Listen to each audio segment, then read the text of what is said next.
ganito.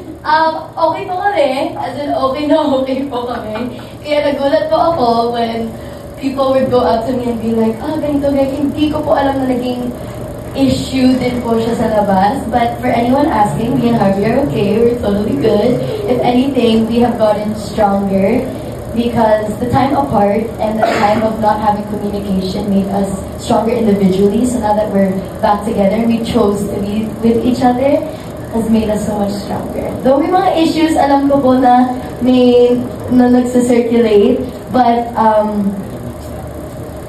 he knows me eh. People know me na when I feel close to a person, with Darren, nakikita niyo naman po ako with Darren na ganun po talaga ako with no mali siya, no meaning at all. And I clarified so many times at that house na may jowa nga po ako, na may Harvey po ako. And what? Yeah,